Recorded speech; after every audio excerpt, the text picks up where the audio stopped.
The plane landed in Harbor City. Nestor's assistant stood expressionless in front of me, repeating his message word by word. So what? A whole year has passed, and you still can't forget me, or the child? You left so proudly back then, and now look at you, a stray dog no one wants, crawling back with your tail between your legs. You want to marry into wealth again? Fine. Kneel outside for 24 hours first.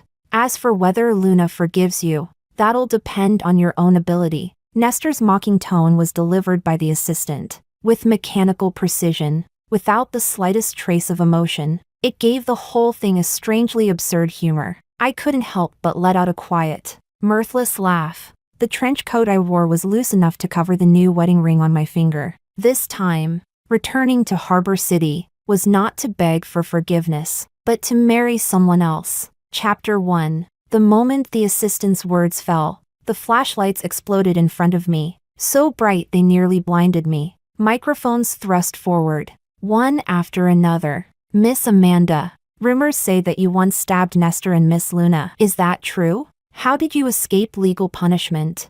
Are you returning to Harbor City to rekindle your relationship with Nestor? Miss Amanda, could you tell us what you've been doing on the mainland? Why did you disappear without a trace?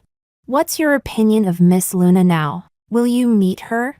I tilted my head slightly. The collar of my coat blocked part of the flashing light. The new wedding ring beneath the fabric pressed coldly against my skin, bringing a sobering chill. I won't answer any questions, I said calmly. These old scandals and baseless speculations aren't worth another word. Taking advantage of the assistant's distraction as he dealt with the reporters, I lowered my posture, attempting to slip past him from the side. At the end of the passage outside the airport, a car that had been arranged beforehand was waiting for me. However, the assistant moved faster, once again blocking me with uncanny precision. Miss Amanda, the boss instructed that you must get in the car. I glanced toward the familiar black Maybach not far away. The windows were tinted dark, I couldn't see inside. After a brief pause, I stopped resisting and walked straight toward it. The assistant opened the car door for me. Inside, the air was filled with Nestor's usual cologne, cold and suffocating. But he wasn't there.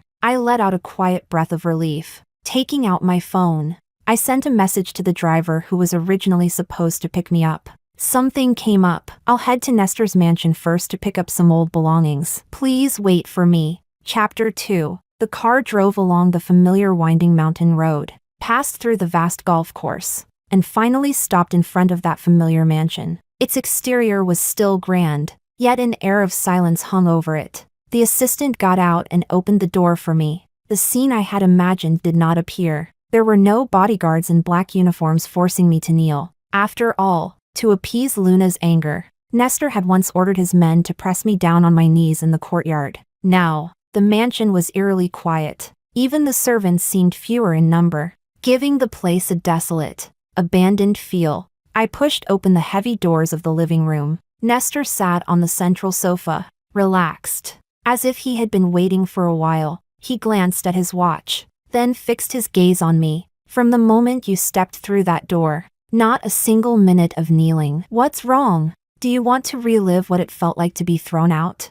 I met his gaze, my voice calm. I walked out on my own back then. I wasn't thrown out. Heh. He gave a cold laugh, still as stubborn as ever. You crazy woman. I ignored him, turned around, and went straight upstairs, to the room that had once been mine. When I left Harbor City years ago, it had been too sudden, too humiliating. Many important things had been left behind. Chapter 3. As soon as I opened the door, a suffocating wave of dust hit my face. I switched on the light. The furniture was covered with a thick layer of dust. Tiny motes floated in the air. I let out a quiet breath of relief. It seemed that no one had touched anything here. I walked to the old wardrobe against the wall and opened it. Dust fell in small clouds, reaching into the secret compartment at the back. I groped around. Empty. My heart sank halfway down. The box was gone. I have it. A childish voice sounded behind me. I turned. It was Lucas. In his arms was the very wooden box I had been searching for. This time, I didn't crouch down to meet his eyes. I stayed standing. He had to crane his neck to look up at me. His expression was almost indifferent. You want it? he asked. Will you give it to me? No, he answered quickly. This belongs to my mommy, Luna. I spoke evenly, stating the truth. Everyone knows this was mine. It used to belong to my grandma, and she gave it to my mommy. He replied logically. But you're not my mommy anymore. My mommy is Luna, so this belongs to her. Oh, I responded faintly, no longer looking at him, nor at the box. I turned and walked toward the door. Behind me, his voice rose in surprise and frustration, like a child whose plan had failed. Hey, you're just leaving? Don't you want it? It's your mom's keepsake. I didn't stop walking. I didn't answer. Yes, I didn't want it anymore. I remembered when he was 6, and I had begged for that jade Buddha in the same way. Back then, I knelt on the floor, looking up at him with pleading eyes. Lucas, can you give that to mommy? It's from grandma. It's the only thing mommy has left from her. He had asked. Is it important? Crying, I said. Yes, it's very important. Mommy only has this left. And he had looked at me, calmly, detached. Then, raising his hand, he had thrown the jade Buddha hard to the ground. The sharp sound of it shattering still sometimes echoes in my dreams. Now, his small voice came again, threatening from behind me. Take one more step and I'll smash everything inside this box. But I didn't stop, because I knew, if my mother were watching from heaven, she would never want to see me debase myself again for these cold, lifeless objects. Losing all dignity before my grandson, if it cannot be kept. Better to let it go. Chapter 4. I walked down the stairs, one step at a time. In the living room, Nestor was still sitting where I had left him. I didn't look at him. I headed straight for the front door, reaching out to push open the heavy, carved wooden panels. Where are you going this late? His voice rose suddenly, inexplicably angry. Leaving. Lucas! He shouted sharply, but not at me. Give that cursed junk back to this crazy woman before she loses it again and starts slashing at us with a knife.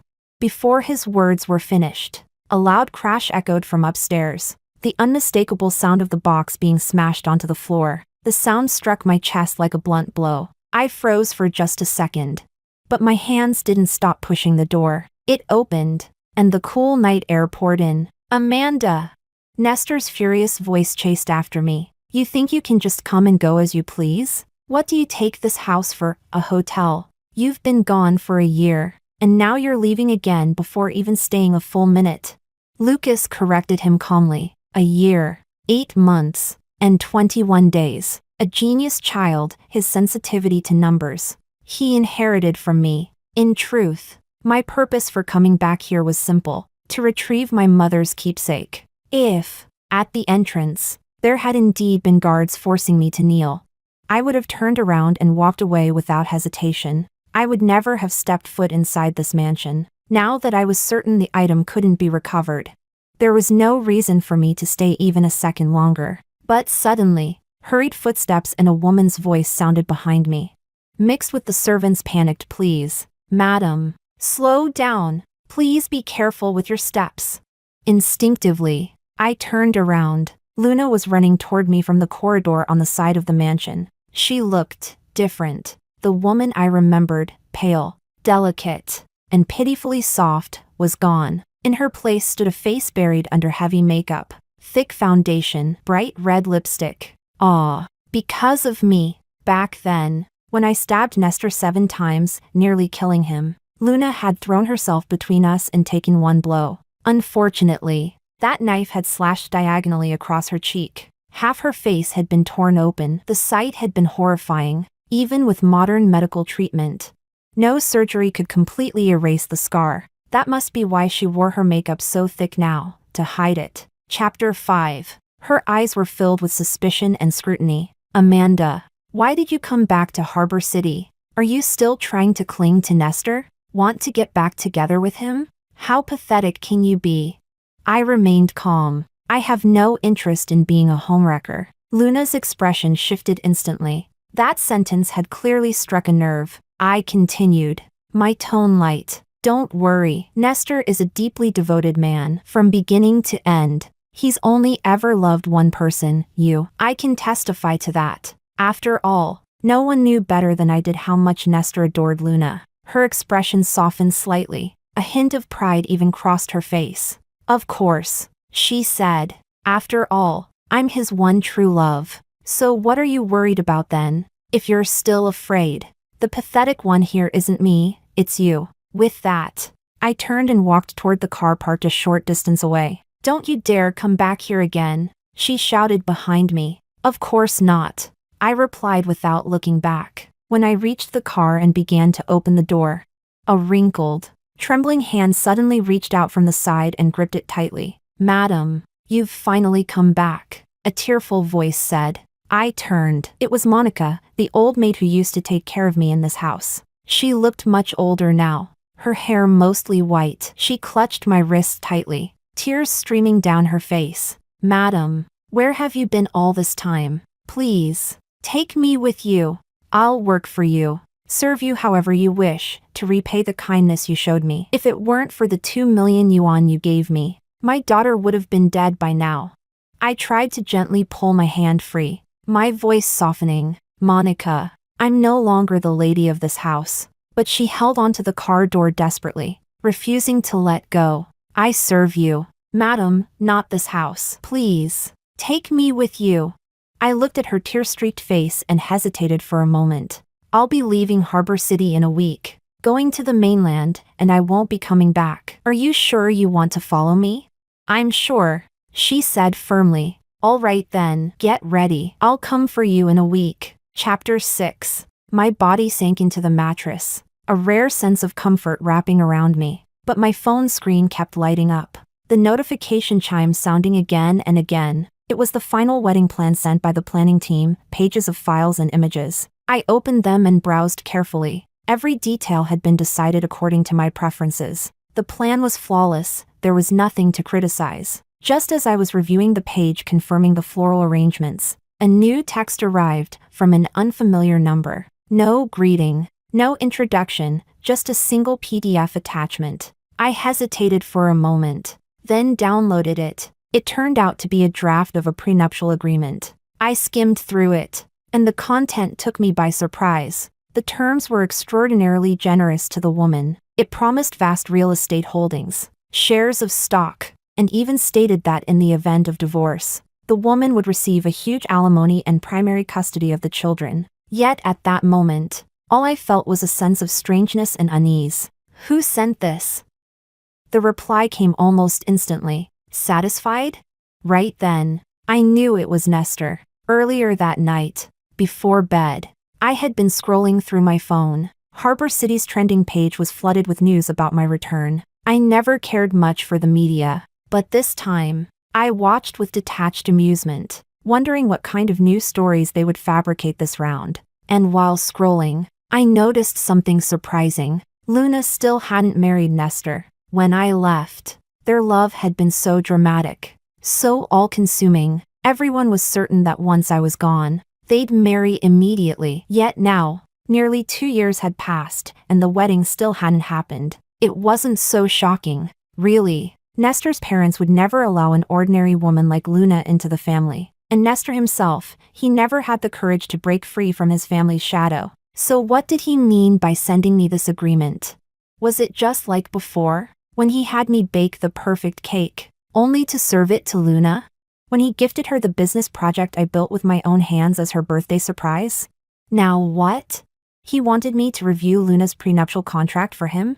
I blocked and deleted the number without hesitation. Over the next 3 days, I was busy finalizing details with the planning team and fitting my altered wedding dress. On the 4th day, another message came from a different unknown number, with a new contract attached. One glance at the writing style, and I knew it was still Nestor, persistent, as always, but this time, in the prenuptial agreements section for the bride's name, it clearly said, Amanda. Chapter 7. Our family will never allow Luna to marry into it. I can accept you again. Lucas is, after all, your own flesh and blood. We need a complete family, but you must never bully Luna again. A wave of nausea rose up my throat. I quickly typed my reply. You're disgusting. He must have been provoked. Amanda, are you still playing hard to get? You couldn't survive in the mainland, so now you're crawling back to Harbor City to beg for me. Everyone in China knows you're a knife-wielding lunatic. Who else would dare to want you but me? So what if you're beautiful? All these years, no one's married you, doesn't that say enough? I sneered. Then threw the phone straight into the trash can and switched to a new one. Because of that, I never saw the next message he sent 2 days later from a different number. Next weekend is young Master Alex's wedding. You'll come with me. I'll bring you to the ceremony. Let everyone see we've reconciled. After that, you can walk sideways through Harbor City. No one will dare touch you. What he didn't know was that the bride at that wedding was me. The day of the wedding, the sun was perfect, wearing my custom-made gown. I walked down the red carpet on my father's arm, step by steady step. Alex looked at me with calm, gentle eyes. The seats were full of guests. Then, suddenly, a voice thick with barely restrained rage broke through the music. Amanda, if you dare to marry, just try it. Chapter 8. That familiar, grating voice pierced through the wedding march, crashing into the hall like a violent wave. I turned toward the sound. Nestor was standing at the back of the guest seats, his face dark as iron. The table before him had already been overturned. Glasses and plates shattered across the floor. Gasps rippled through the guests, low and restrained. I had personally reviewed the guest list. There was absolutely no way he should have been here. As I began to grow suspicious, Alex's arm slipped firmly around my waist, pulling me slightly toward him. Don't worry, he said quietly. I'll handle this. Then he raised his hand and made a small gesture. The bodyguards moved swiftly, restraining Nestor just as he tried to rush forward. He struggled, shouting incoherently, but his voice was quickly muffled. In moments, he was forced out of the wedding hall, cleanly, efficiently. The MC, seasoned and professional,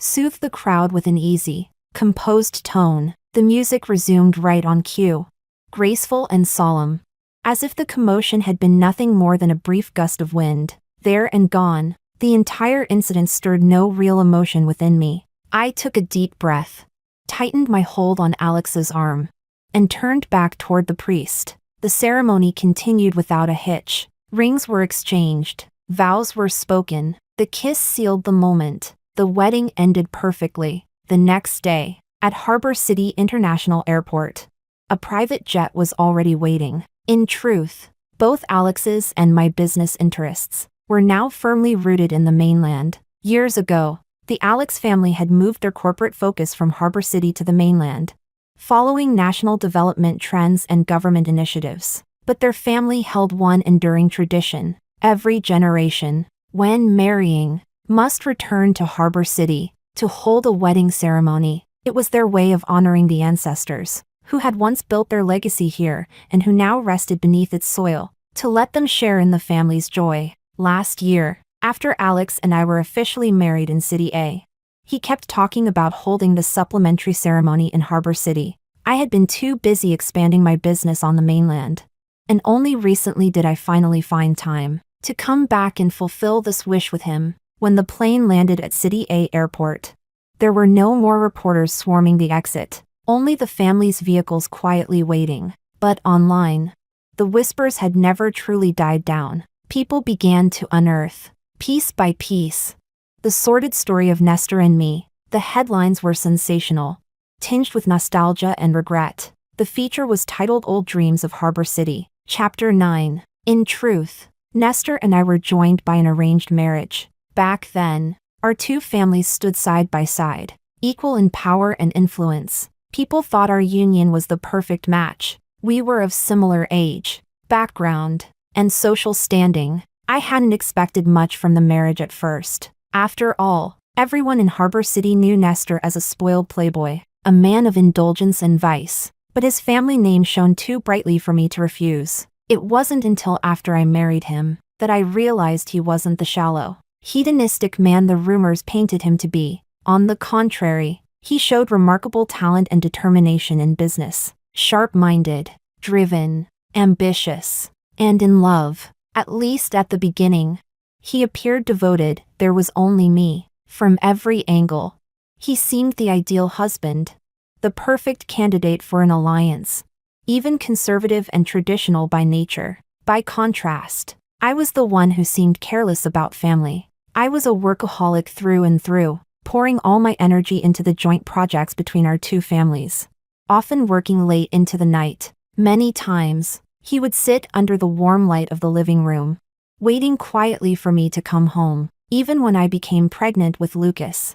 I didn't realize it until the bump grew too obvious to ignore. The child's arrival changed me. I had to shift part of my focus away from work, back toward home, and it was during those days of quiet, growing intimacy, that I fell deeper and deeper without noticing. Only later did I understand that the frantic way I used to work was not only out of passion, but perhaps also a kind of escape, an escape from the truth that I was slowly falling in love with the man who was, at least in name, my husband.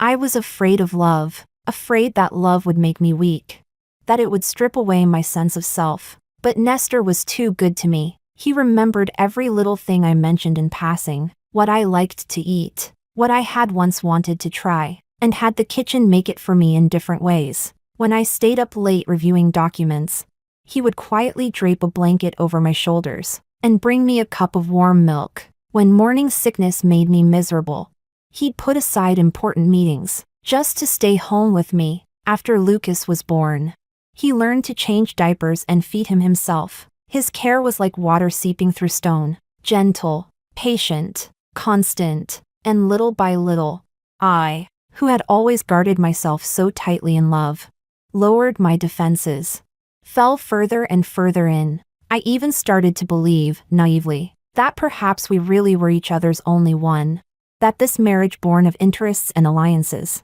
might actually lead to love. Until the year Lucas turned 5, Luna came back, and all that was beautiful shattered, like fragile glass, splintering in an instant. Chapter 10. Luna had started as a nobody, just an unremarkable employee at the group's headquarters. No one knew exactly when the rumors began, but whispers about her and Nestor started spreading quietly through the company and even throughout Harbor City's social circles. At first, I didn't take them seriously. In my understanding back then, Nestor might have had his flaws, but betrayal wasn't one of them. There was something old-fashioned in his bones, a kind of moral sense of responsibility. Once he committed to a relationship, he saw it through. I even found the gossip a little ridiculous. Just another salacious fantasy from outsiders about the powerful heir of a wealthy family. One day, by accident, I came across a message from Luna on a spare phone Nestor had left at home. Her words were full of timid admiration and cautious devotion.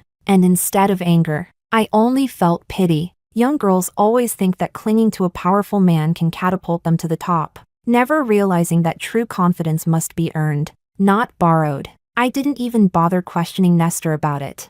Doing so would have felt beneath my dignity, until that day, when Luna knelt before me in the company lobby, her voice trembling with tears, as she poured out her story before a sea of onlookers. And in that humiliating public scene, I finally pieced together the full truth. She wasn't the intruder. She was the first. Luna was Nestor's first love, the woman he had truly loved in his youth. Their story was painfully cliché, the rich young master who fell for the pure, stubborn Cinderella. They loved passionately, sincerely, but in the end, couldn't overcome the gulf of class and the pressure of family. They were forced apart. I remember losing control that day, storming into Nestor's study, demanding answers. I asked him why he'd kept it from me, why he'd let me live like a fool, basking in an illusion of happiness built on lies. Nestor didn't defend himself. He simply looked tired and asked, "Does it matter, Amanda? Even if I'd told you before we married, would you have walked away from a union that was the best outcome for both families?" His words hit me like a bucket of ice water. No, even if I had known he still loved someone else.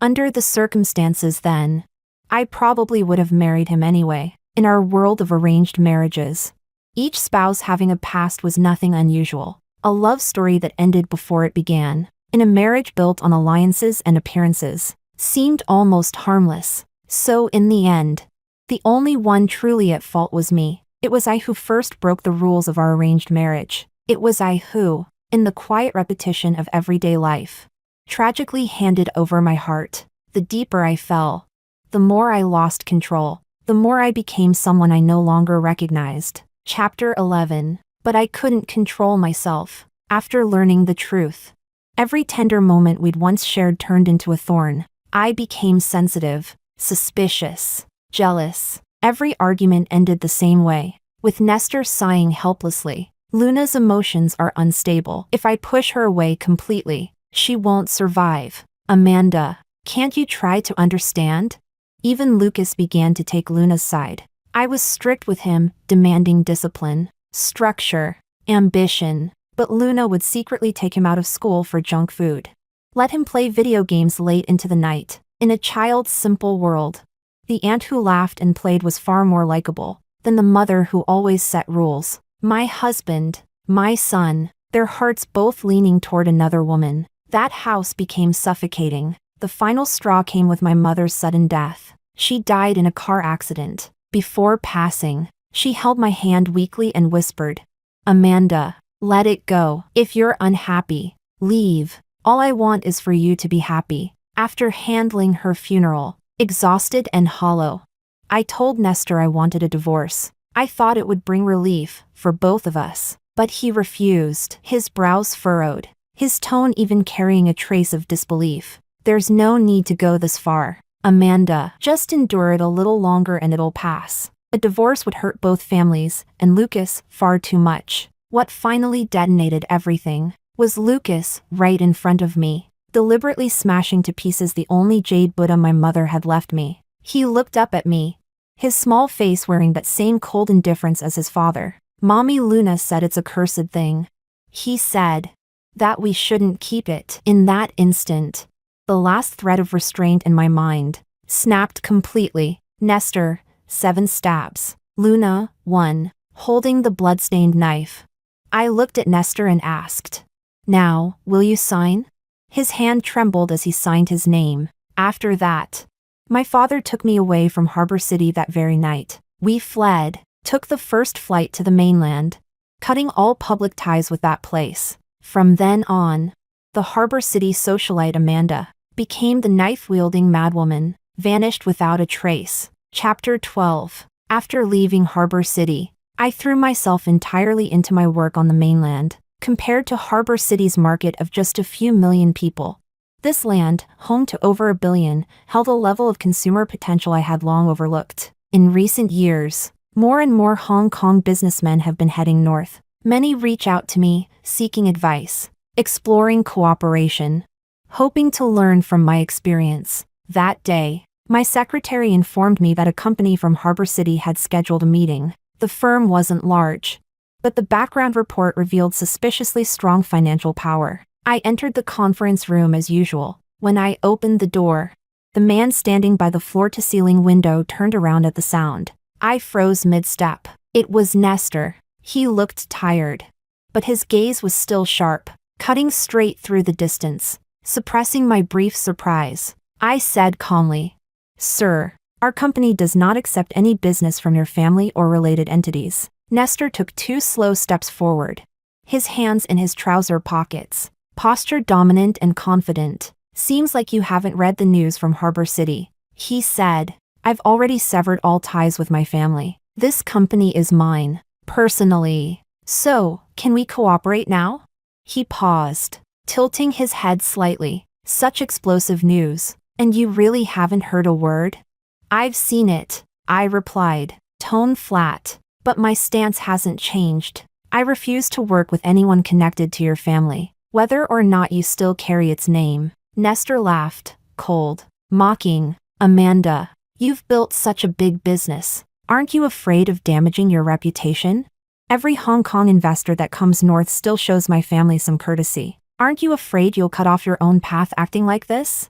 I raised my head, my voice as steady as ever. "I built my company to this scale for the right to say no to anyone I don't want to work with. It feels good, actually. Sir, please leave." I turned to go, but his voice followed me from behind. "You don't want to know why I broke with my family?" I stopped in my tracks and turned slightly, brow raised. "Of course I know. Haven't the Harbor City tabloids made it clear?" the great heir, furious for love, breaking from his family just to marry Miss Luna. I nodded slightly, as if in understanding. Honestly, I admire your courage. Devotion is a virtue. I hope you keep it. I do love a good story where lovers reunite at last. To my surprise, Nestor laughed. Where did you even hear that nonsense? For her? Amanda, use your head. How could it ever be for her? It was for you. From the day you came back to Harbor City, I told my family. The old man refused to accept that I wanted to remarry you. So I walked away cleanly. The news only leaked now because they couldn't suppress it any longer. I froze, truly taken aback for the first time. But what followed wasn't warmth. It was confusion, disbelief, absurdity. For me? I repeated softly. What is that supposed to mean? I should be asking you that. Nestor's composure finally cracked. His voice rose, thick with restrained fury. Why did you marry Alex? No wonder I couldn't find a trace of you on the mainland. He was covering for you, wasn't he? You planned it all, didn't you? Found yourself a new protector before you left me. His accusations were senseless. I frowned and cut him off. Nestor, my remarriage has nothing to do with you. We've been divorced for a long time. Maybe not with me, but what about Lucas? His tone sharpened, desperate. You're really that heartless? You just let him live with a stepmother? The air between us turned still, heavy. For a long moment, I said nothing. Then, quietly, I realized how utterly exhausting it was. Nestor always lived inside his own logic, measuring everything, love, guilt, responsibility, by his own warped scale. And me, I had long stopped wanting to set foot in that swamp ever again. Chapter 13. I almost laughed from sheer disbelief. That signed divorce agreement, I remembered every clause clearly. Nestor, have you forgotten?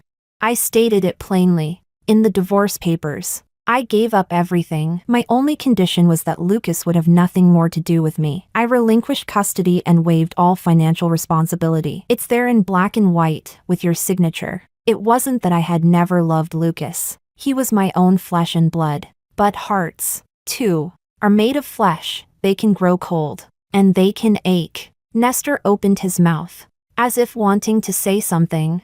But I no longer wished to hear it. I turned around and walked away. That evening, the underground parking lot was quiet and empty. The familiar black Maybach was already parked in its usual spot. I opened the door and got in. Alex was sitting inside, head lowered, reviewing emails on his tablet. Hearing me, he set it down and, naturally, reached for my hand. His fingers were warm and dry as they laced through mine. I heard Nestor came to your company today?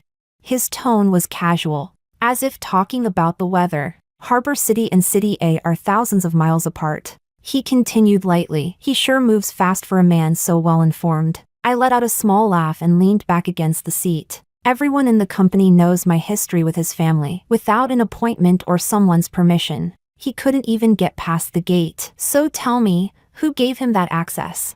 Alex pretended to think, his fingertip tapping lightly on the back of my hand. Yeah, who could have that much influence?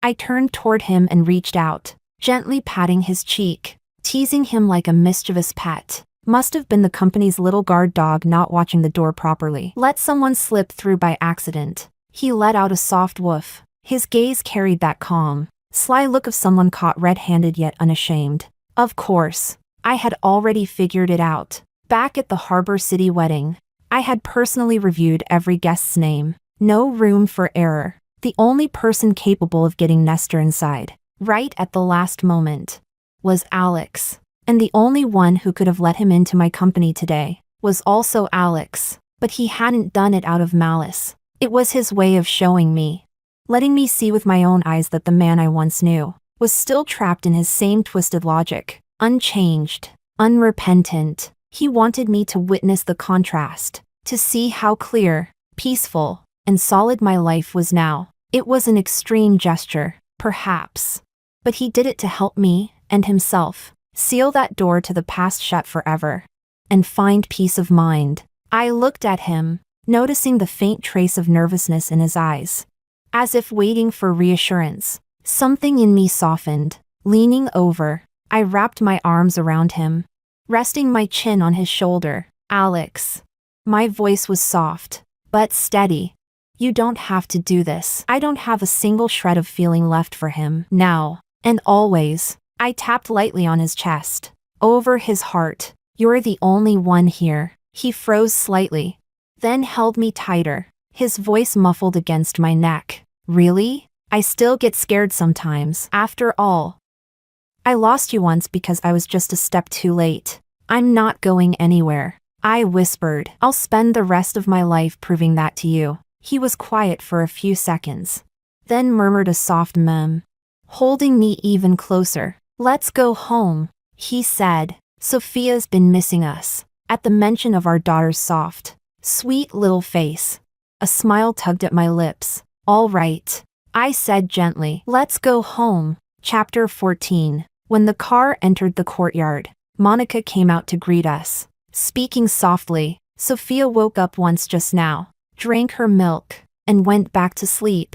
Under the gentle night light, Sophia lay in her cradle, sleeping soundly, her little cheeks pink and warm. Alex stood beside her, smiling tenderly. In the middle of the night, I was startled awake by Sophia's unusual crying. Touching her forehead, I felt the heat burning hot. The thermometer read 39.5 degrees Celsius. Our family doctor happened to be on leave in his hometown, and the newly hired one wouldn't start until tomorrow. Just one night's gap. That was all it took. Alex and I wrapped our daughter tightly in a blanket and drove straight to the best private hospital in the city. Emergency consultation, medication, an entire night of worry and exhaustion. By dawn, Sophia's fever finally subsided. Carrying our weary little girl, we left the ward, ready to go home. The family doctor should have arrived by now. The hospital lobby was quiet and empty. Morning light streamed through the glass facade. And then, a soft,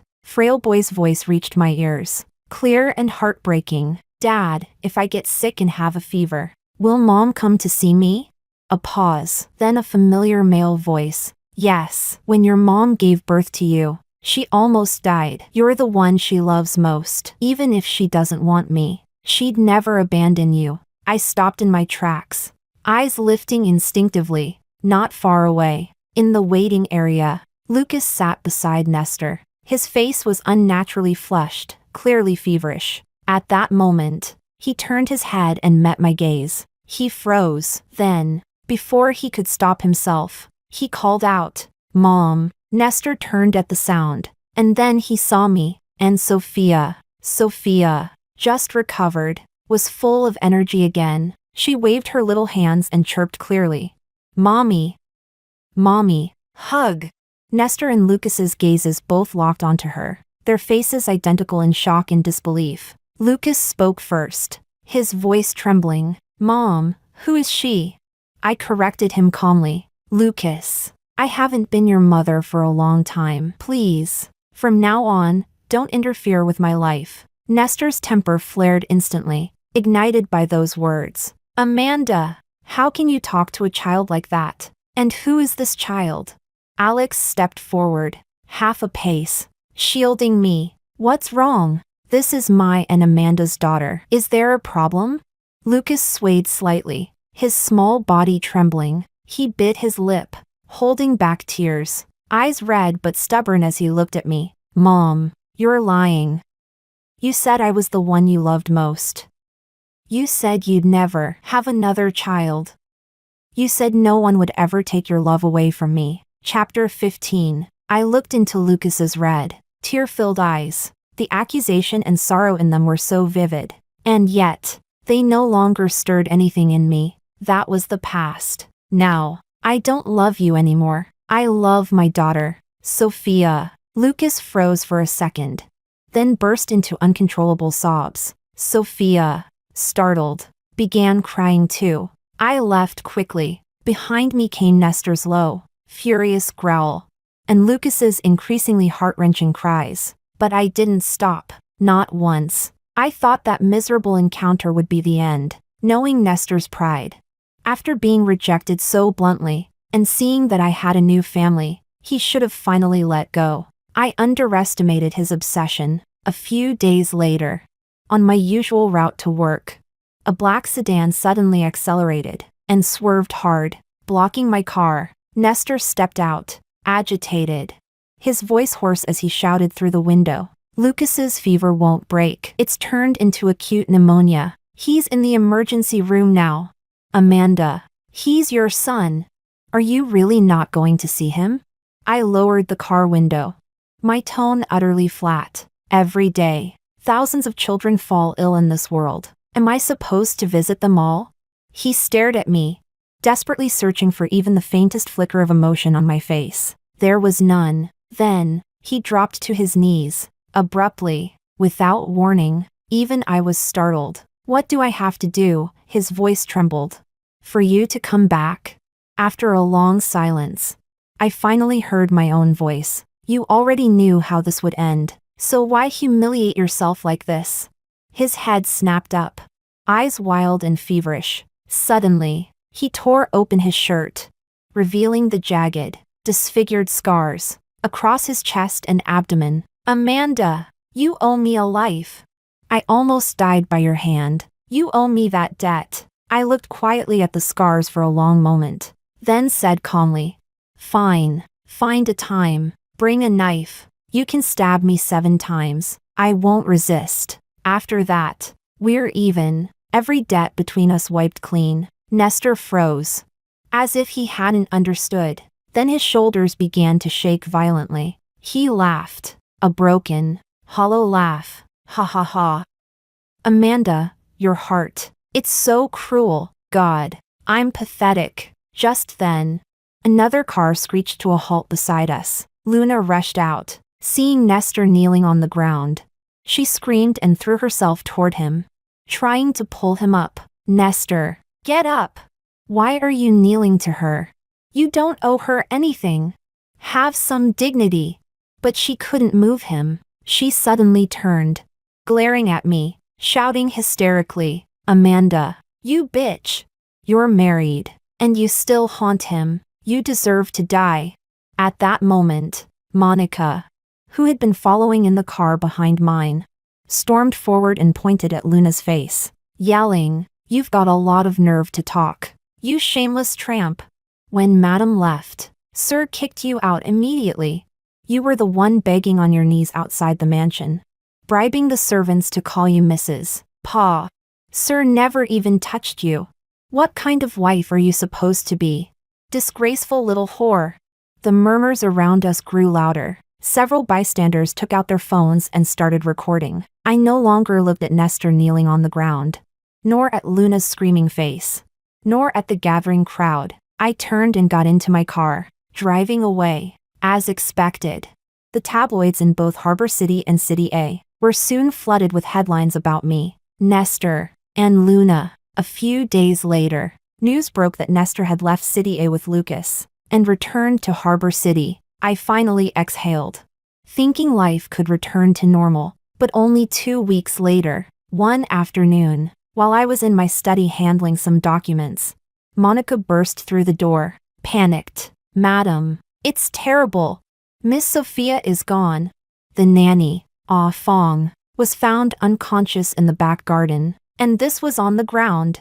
She opened her trembling hand. Inside lay a small Transformers badge, the kind little boys love to wear. I recognized it instantly. A long time ago, I had bought 2 identical ones and given one of them to Lucas. Chapter 16. I immediately stood up and hurried out as Monica's trembling voice came through the phone, giving me a broken report of what had happened. It turned out that earlier that afternoon, the nanny had taken Sophia to the private garden behind the estate to get some sun. Somehow, Lucas had slipped past security and snuck inside. Although the media had widely covered the scandals between Nestor and me, they had never published a clear photo of Lucas's face. The new nanny at home didn't recognize him. He lied, saying he was the child of a visiting guest who was bored and wanted to look around.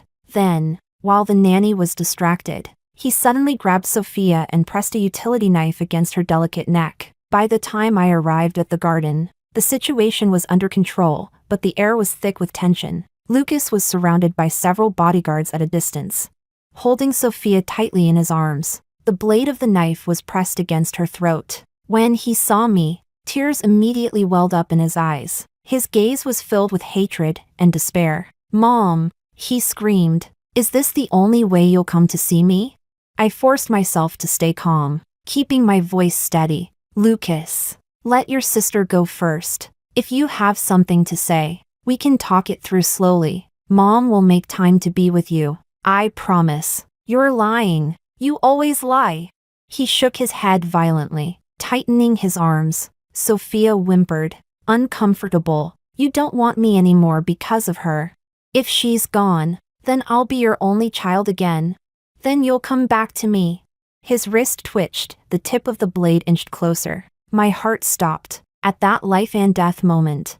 Sophia, who was squirming from discomfort, suddenly turned her head and saw Lucas's face right in front of hers. At 8 months old, she didn't understand danger at all. She grinned, her toothless mouth opening wide, and let out a bubbly giggle, blurting out a few broken syllables. "Brother." Lucas froze. The hand holding the knife stopped midair. Seeing that he didn't respond, Sophia tried again, smiling. "Brother, play." Clang. The utility knife fell to the grass. For a long moment, he just stood there, then began to cry. Tears streamed down his face. "Sister, I'm your brother.